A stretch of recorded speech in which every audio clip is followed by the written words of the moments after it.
Creating the Foundation to Thrive with Dr. Mark Rothman. My name is Tanya Haas, and I'm the in-house writer here at Medcan.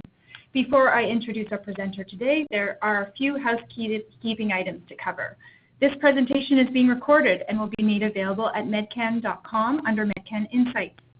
There is the option to join us only by audio. To do that, the number is on the screen and in the registration and reminder emails you received.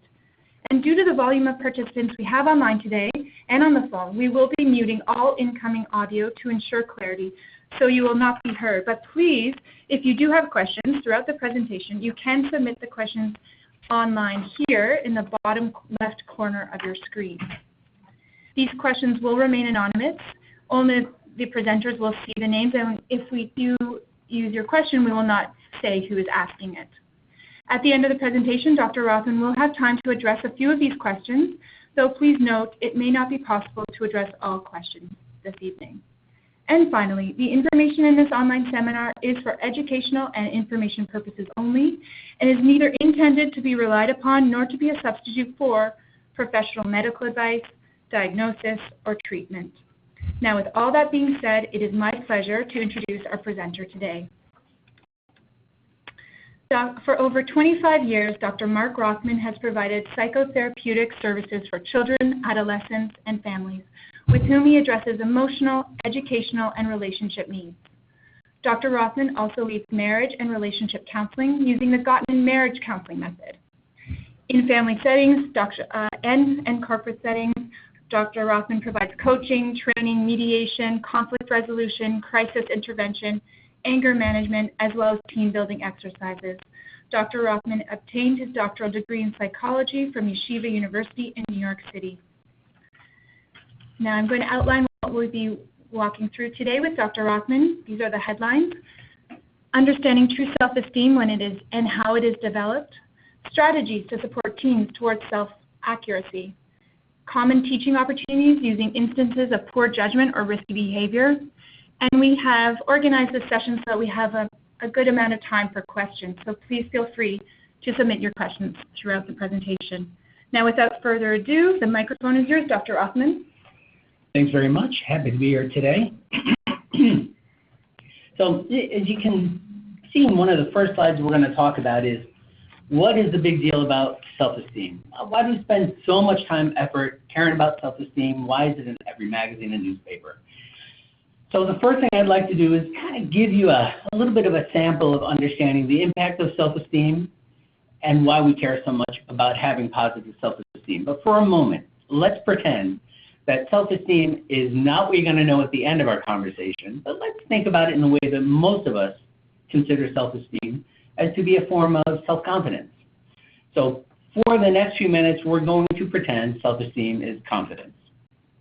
So look at the chart that we have up on the screen. And you see we have two sides of the self-esteem quadrant.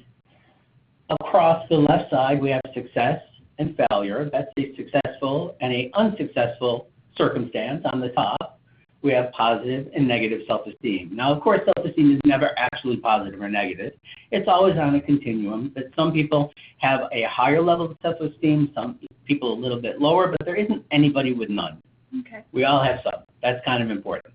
But let's pretend that it's positive and negative self-esteem. So when I think about someone in our world that is supposed to be fully self-confident, I sometimes talk about sports people. One of my favorite sports people is Jose Batista. I like to talk about him. I don't know if I say his name just right, but I like to talk about him. He just seems so darn confident, quite remarkable. So if you get a guy like Jose Batista, and as in the game last night, they won 11-3. They did an amazing job. And after the game, imagine the reporter says to Mr. Batista, "How do you feel about your performance tonight?" So somebody who has strong self-esteem and has a successful experience, they feel proud, which means they feel empowered. They feel they played a role in the success, and they feel it was through their efforts that success happened. That's really positive, and of course, that's the ideal. That's one nice reason to have positive self-esteem. But what happened, like after the division game between the Blue Jays and the Cardinals, when the Blue Jays lost? And they asked Batista, well, how do you feel about that? Now we got positive self-esteem. We're going to look at the bottom quadrant in just a moment, and a failing experience. So Batista's going to say, we're going to regroup, we're going to try harder, we'll get them next year, and hopefully we will have some going on this year, something to look forward to. Now let's go into the negative slot. A situation or someone with a lack of confidence. So it's not always easy to find that. I'd like to give an example of more of an activity, like buying a lottery ticket. If you imagine, buying a lottery ticket is not a situation where someone has confidence, not a situation where someone says, oh yeah, I knew those are the numbers. It doesn't exist that way. So let's pretend that's negative self-esteem. And they win the lottery. They win $1 million. They get interviewed by the newspaper, and the newspaper says, how do you feel, Mr. So-and-so? You won the lottery. He's going to say, oh, I feel so lucky. Now, lucky is a nice feeling, but the problem with lucky is there's no ownership. That lottery winner knew that he had nothing to do with it. It's not as if he's going to say, oh, I'm going to go out again tomorrow because I know that what those numbers are. I'm a good number picker. It doesn't work that way. It's a negative self-esteem, a lack of confidence, but a success. The problem with that is the person doesn't learn to believe in their qualities. They end up just believing it was a coincidence. Okay. So now we get to I think, the most critical portion. If you have somebody with low self-esteem or a lack of confidence in a situation of failure, so pretend we went to a musical, and in the middle of the musical, they asked me, I have a little bit of a drama background, to come on stage and stand in one of the acts who wasn't feeling very well, and it was a musical. So I kind of, okay, I go along with the idea. I end up on stage, and I do the best I can, and the next day there's an article in the paper. And the article says, don't quit your day job, which means I didn't do a very good job. Now, of course, as an actor on stage, I probably don't have a lot of confidence, or assume I don't have positive self-esteem, a negative self-esteem, and I had a failure. Ultimately, I'm going to quit. So Dr. Rothman, what I'm hearing here is, so there's 4 different options here, depending on circumstance and depending on the self-esteem that we're talking about, just generally. Now, so what is the goal of this issue that we're talking about here? So the ultimate goal is, as parents, we want to instill as much true self-esteem as we possibly can, because what that allows for is increased resilience and increased determination in goal achievement, which is, of course, what we want in our children, our teenagers, and even ourselves. But to achieve that, we need a sense of accuracy of what our abilities are. So one of the questions I'm often asked, and it's a pretty powerful answer, is that where does the person evaluate their success, of whether or not they're valued, whether they should consider themselves successful or not? So in life, we can switch over to in life, one of the things that happens when someone is young, let's say anyone up to age 11, the place where they actually get their self-esteem comes largely from the home.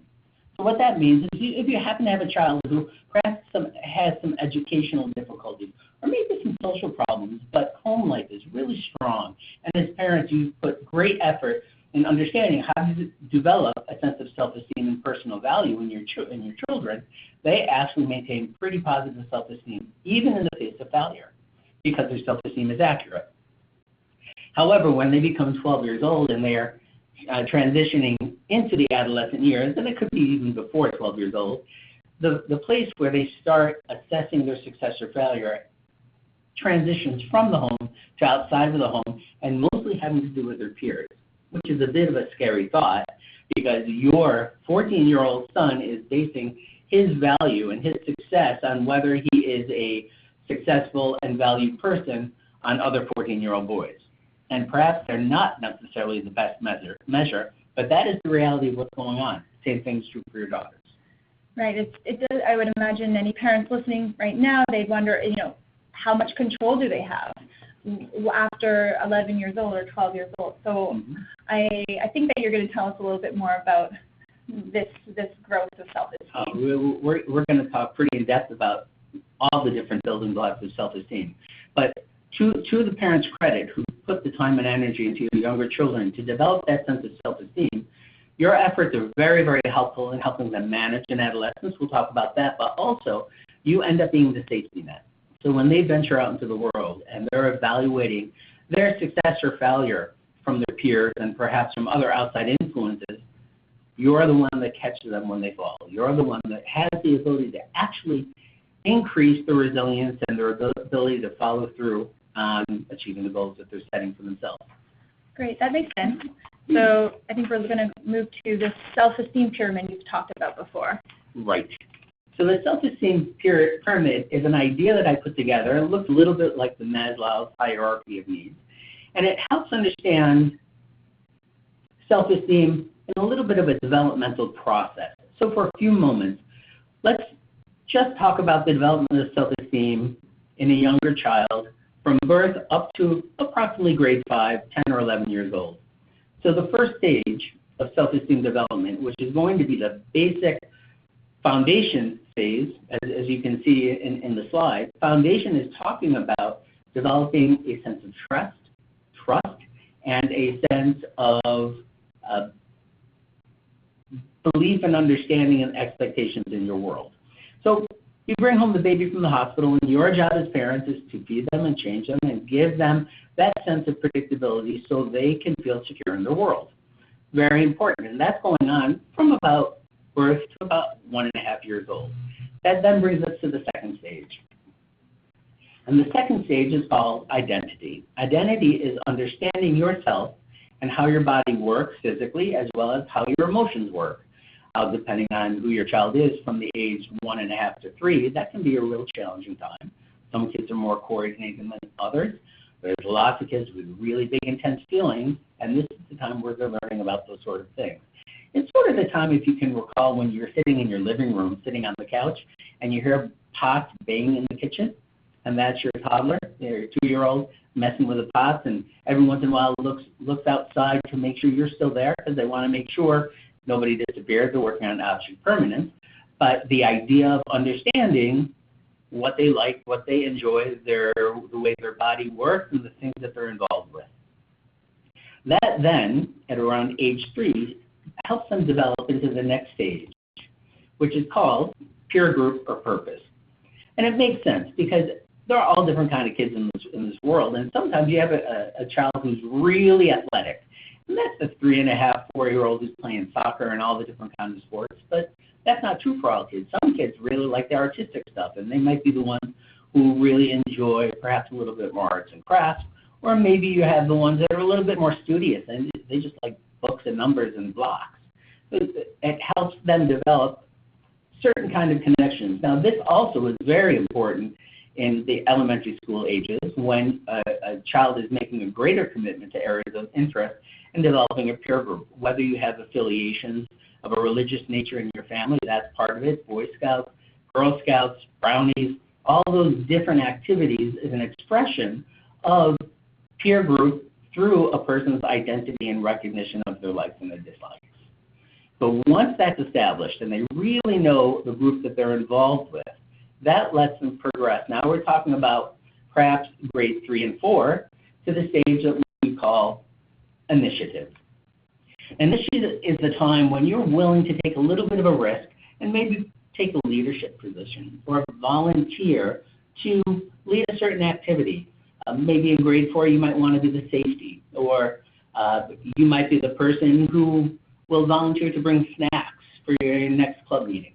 Just ways of initiating and trying new things. Now, in school, of course, this takes the look of answering questions in class and doing all sorts of things of putting yourself out there and taking a risk.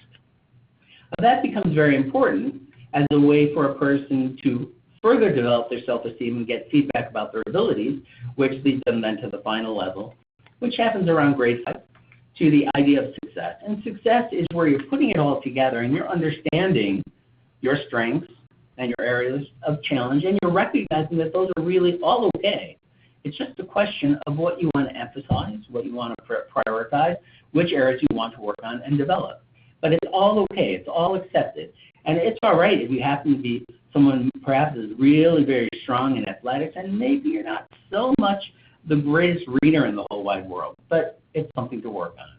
So understanding those strengths and weaknesses in a more accurate way gives a person a strong foundation and resilience to deal with feedback and to continue working on themselves. So Dr. Rothman, I'm I'm understanding this pyramid. Now, what happens if I'm a parent of someone who's 12 or 13? You know, that's already happened. Mm-hmm. You know, how does this impact their self-esteem now?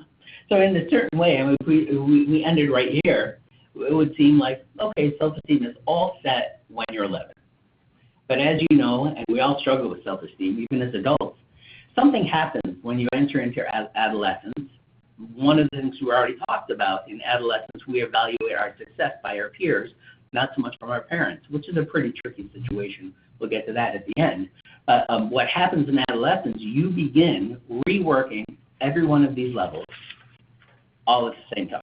So it's almost like you're starting again with this pyramid, or? Mm-hmm. Essentially, you are reworking all the steps just in a different environment. So your initial environment was at home.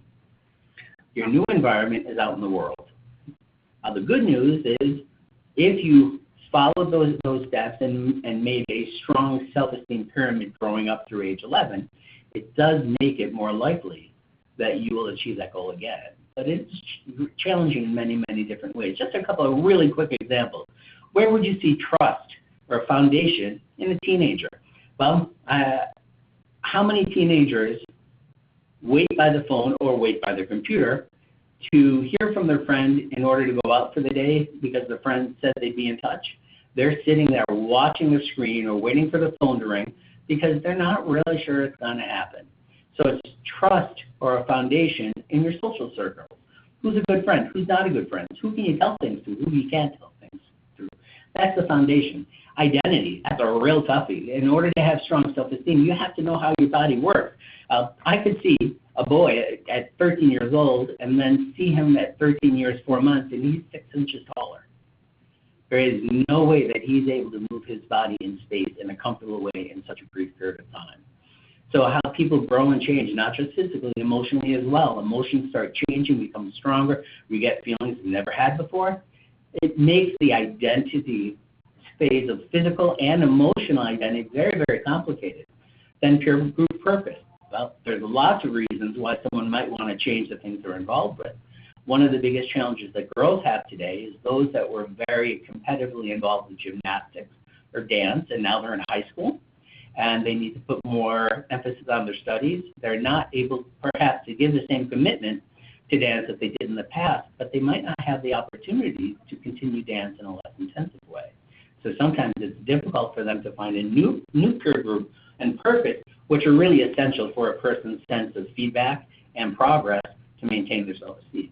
Initiative, the kind of things we hear about, social anxiety, public speaking issues, people having difficulty answering questions in class, those are all signs that somebody's struggling in their concerns of how they're perceived by others, and ultimately success is putting it all together.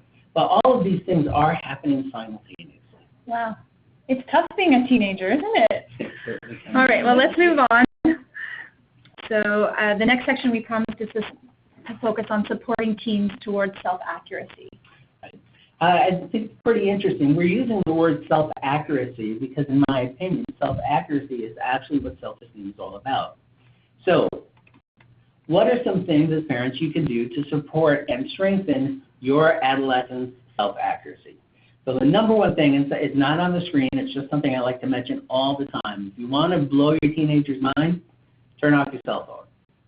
If you turn off your cell phone when you talk to them, they know you mean business, that you're taking it seriously. Now, you know it's true, there are lots and lots of people who will be talking to their kids about something important and checking their email at the same time. So a really good message to your teen that perhaps this is not as big a priority as you want them to think it is. Sorry, I didn't catch that. I was just looking at my cell phone. I am not feeling very valuable. Then the idea then that we have up here to support their self-accuracy is, first, keep it honest.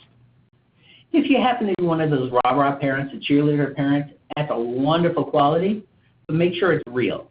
Because if your child's in school and they're not feeling particularly successful, say they don't feel very popular and they come home from school, and you want to encourage them and say, what a nice person they are, what a great friend they are, and boy, anybody would want to be their friend. If they don't see that in themselves, at least partially, they'll tune you out immediately and then view you as not a reliable resource. So you got to keep it real.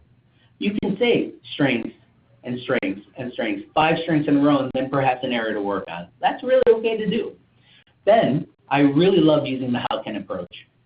Okay, the how can approach. I've heard you talk about this before. And the how can approach you can really do for people of all ages, and it's even good for yourself. The how can approach is when your teen comes to you and asks if they could do something. Now, they might want to do something that, in your opinion, they should not be wanting to do that. They wanted to go to a concert, or they want to go to some kind of a nightclub that's for people under age 18, whatever they might want to do. These are things that they're having an interest in. So what I suggest to parents is to use a how can approach. What a how can approach is using a bit of a teamwork, perhaps collaborative way of discussing an issue in which both people's needs can be met and their concerns can be addressed. So a simple example might be your 13-year-old wants to ride their bike to school, and you're really concerned about that, but they really want to ride their bike to school. Is it possible that you could come up with a plan with them that could give you the assurance of their safety, that can allow them to venture out into the world and feel more empowered? Yes, empowerment is the key of feeling a sense of pride and a sense of confidence in approaching your goals. So as we're supporting this positive self-perception, I just spoke about a little bit of the mediative approach. As adults in the business world, there's probably many of us that are familiar with mediation. Mediation is really, really different than compromise. In compromise, nobody gets what they want. So everybody is giving something up. In a mediative approach, everybody gets what they want, but in a way that fits their needs.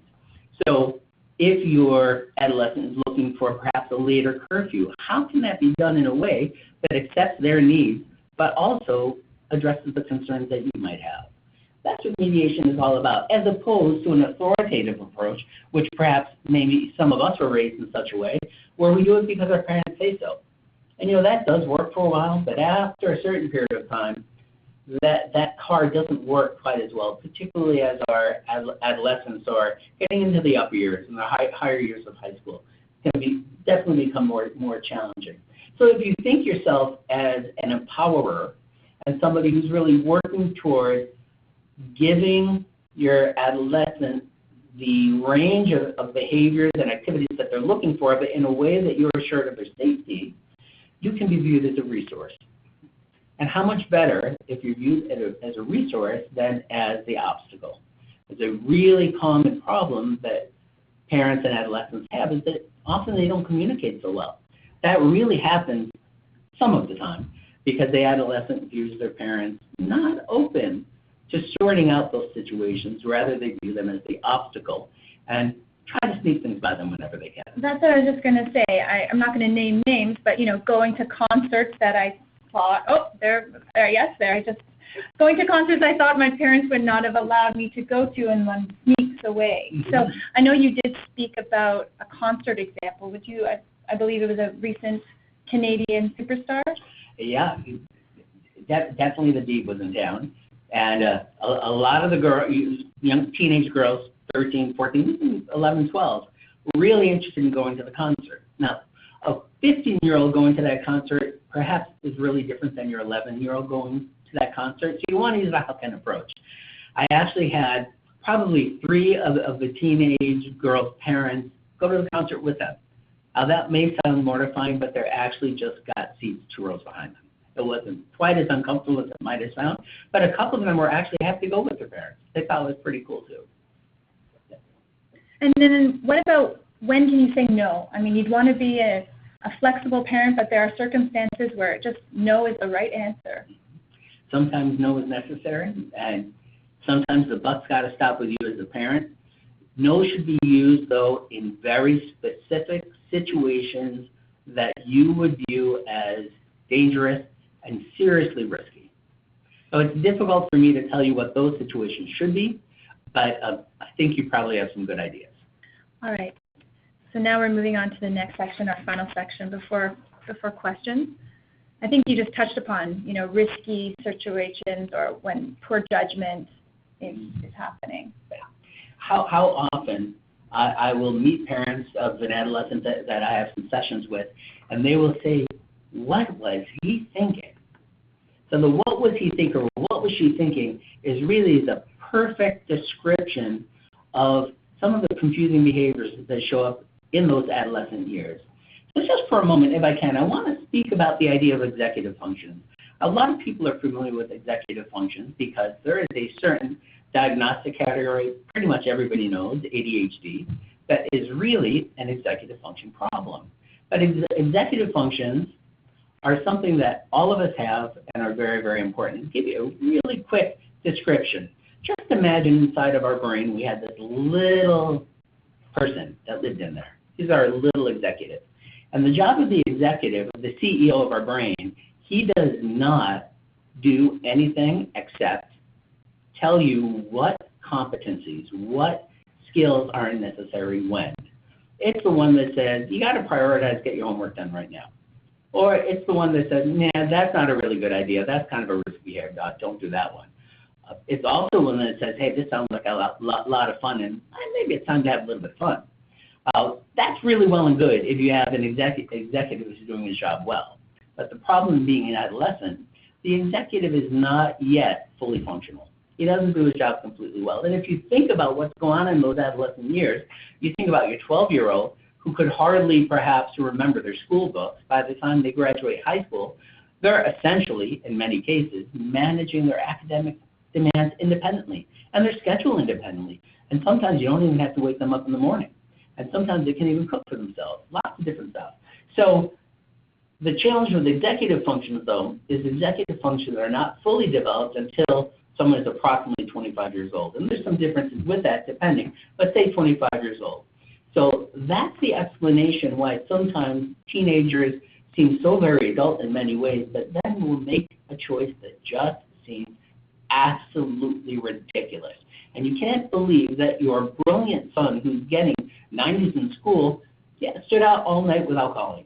Or your really pleasant daughter ended up joyriding in a car. You can't imagine they would ever done it, but it happens all the time. How does that happen? Because there's certain qualities of decision making that is not yet fully formed, and sometimes that will result in an overestimation of abilities and a minimization of risk.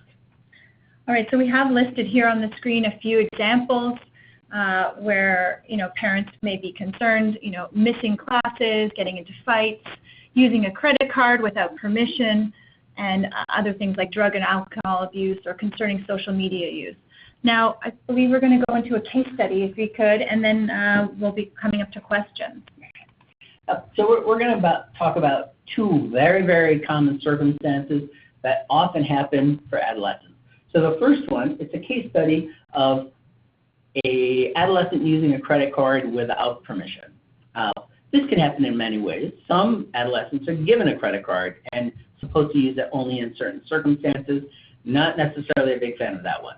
But, okay, the other situation is that they're very, very clever, and most of us trust our family members, and we'll leave our purse or wallet, credit card around.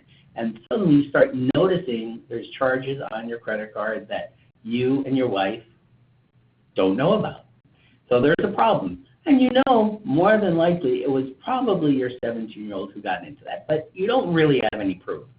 So in a situation like this, some parents might actually go up to their 17 and say, I know that you used my credit card, and here's what's going to happen. Problem is then you have a great big argument on whether they did or did not. You don't have proof for it. So I like to use the Columbo method. The Columbo method is you approach a situation like Columbo, if those of you remember the detective. And it goes something like this.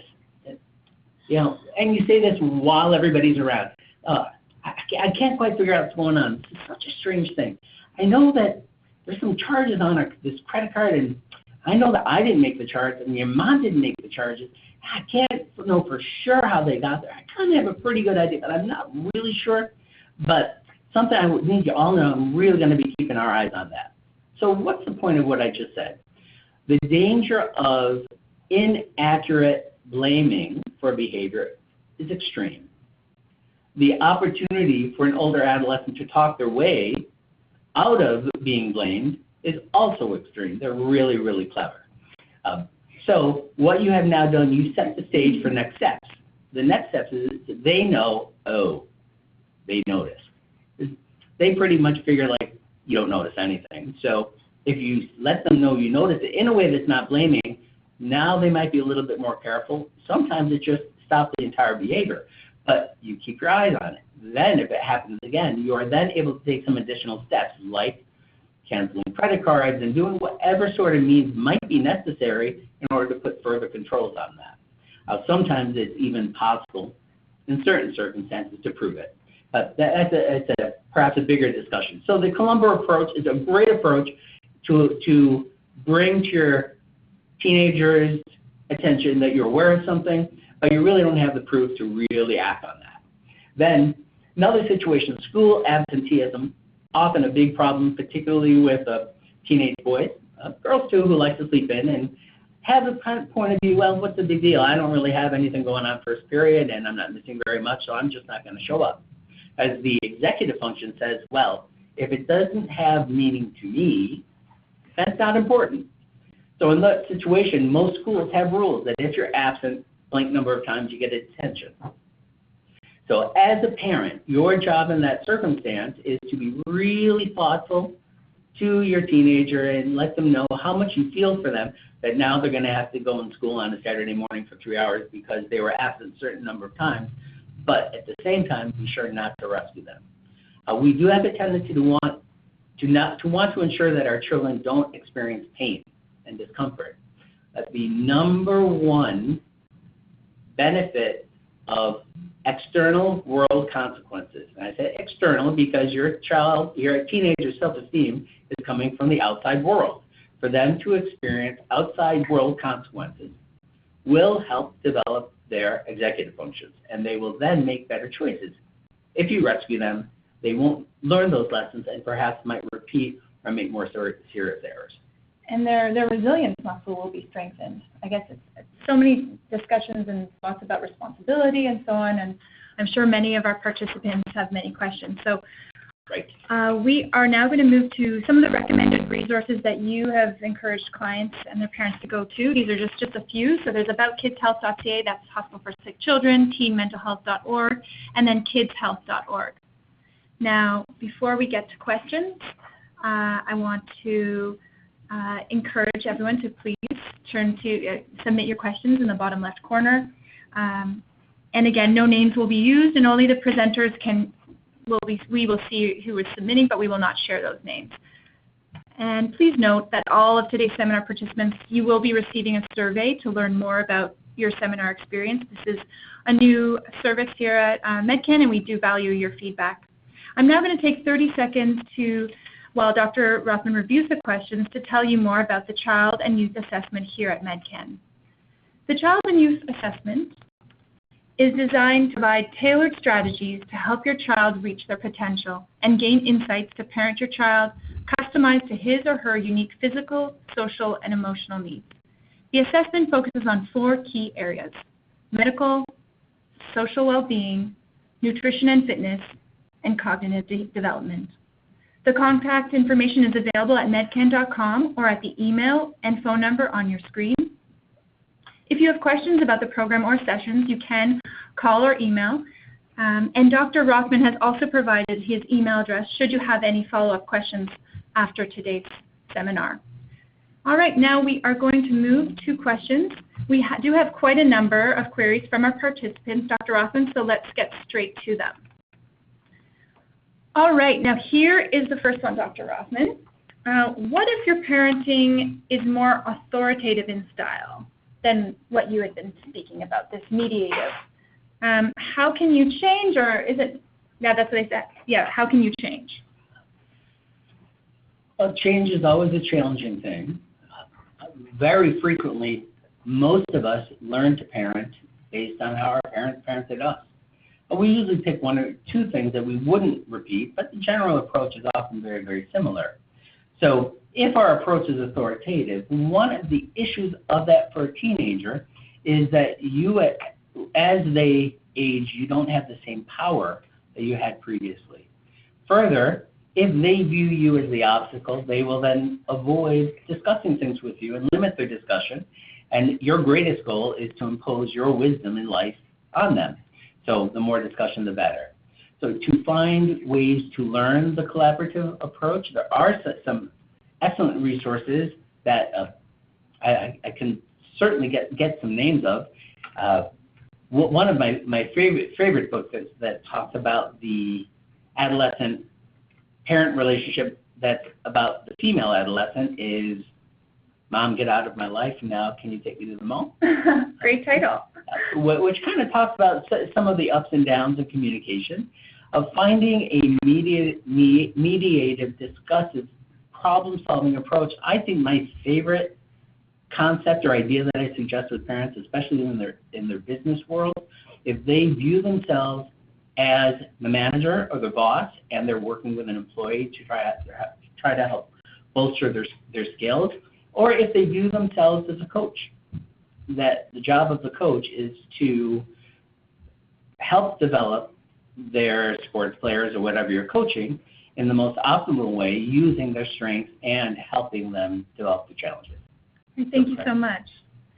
Okay, our next question. So my child was adopted when he was 2 from overseas. How does adoption influence self-esteem, and what should I keep in mind? It's an excellent and a question that deserves a lot more discussion than the 30 seconds that I'm going to give a response. But the most important quality in raising all children, and children that are adopted or different in any particular way, is to make that situation commonplace, normal, something that you've talked about forever. Whether it's you read adoption books when they were little, or you always talk about birth parents, by making those situations everyday and just natural discussions, takes away any stigma or negative self-esteem results, because it's just who they are, with their strengths and their areas of challenge. Thank you, Dr. Rothman.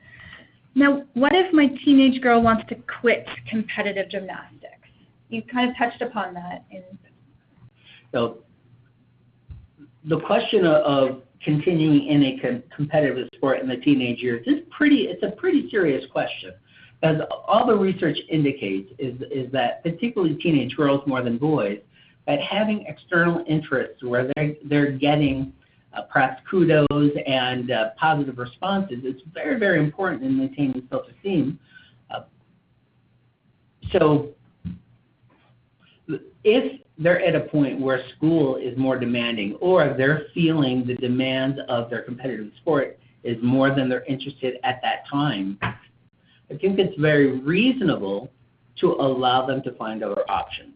But I think the goal is to give the flexibility of changing options, but there should be other interests and activities to replace them if at all possible. All right, the next question. My son, in no other word, there's no other better way to call him, is lazy. He's in 8th grade, he's gifted and hardly passing his courses. He's just not applying himself, and his grades have gone awry. So I actually have a really interesting talk on motivation, and it begins talking about lazy. And the truth is that lazy doesn't actually exist. Lazy really means is that another person feels that this person isn't doing what we think they should to be successful. The person themselves aren't doing those things because they don't value those things for some reason. So very frequently, the situation you described is really a result of an executive function snafu, if you will. And what's the executive function snafu? Is around March, that 8th grader knows what high school they're going to. They're accepted. And they know at that point, unless they totally bottom out, like fail or get in serious trouble, they're in the high school that they want to be in. So there's really, in their mind, no purpose, no benefit of putting the effort in to maintain their grade average. So that's really the challenge. And we think of it in that way. What we want to do is to find ways to help them appreciate the benefit of doing it anyways. Not easy, and it takes some creativity. That's another one of the questions, is how can you teach or help open their eyes or perspective to the doors that they're closing when they're choosing to perhaps stay with friends instead of continuing with their competitive athletics, even if they don't want to.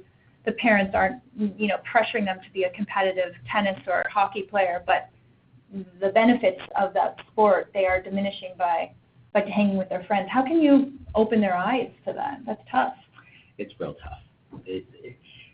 Opening their eyes, unfortunately, as a parent, is not something you have control over. Your job and your ability is to plant seeds, and to hopefully, if you've maintained the ability to talk with them, for them even to hear from your experience and your point of view why it's important that a 14-year-old has out-of-school interests, activities, sports, hobbies, and why that's important. And perhaps the place that they can have control is over what those hobbies are versus whether to participate in them or not participate in them.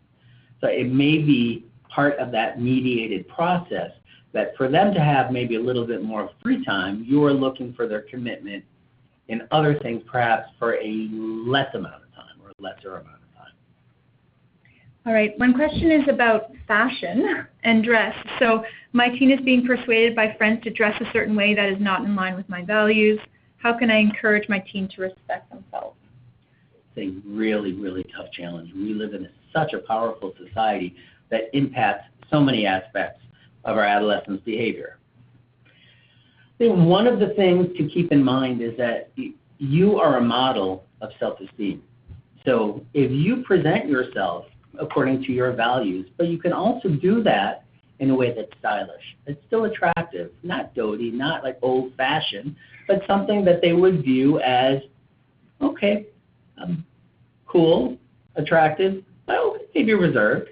That's going to be more acceptable to them. Maybe not at this moment, because when they go out with their friends, they're all wearing certain kind of clothes. It's very hard to challenge that. But by your being a model, it can have an impact as they mature. Also, it is okay for certain kind of limits to be imposed about clothing. You as parents, if you're the ones buying the clothing, you can set certain limits on what you'll allow and not allow. Schools as well sometimes have limits on that too. All right, we have one last question. It's regarding faking it so you make it. So as a parent, I think you touched upon this with self-confidence. Is there any harm in saying, just smile, it's going to be all right? Faking it till you make it is probably one of our number one behavioral strategies that help people achieve a sense of success and work towards their goals. Excuse me, sorry. If fake it till you make it helps a person do the right kind of things, do the right kind of behaviors, do the right kind of studying, do the right kind of socializing, this then can allow them to experience the behavior and the benefit of what they're looking for, which then can shift their self-perception. All right, well, thank you very much, Dr. Rothman. We really appreciate today's session, True Self-Esteem in Teens, Creating the Foundation to Thrive. Thank you to everyone who joined us this evening. Good night, and hope you have a wonderful evening.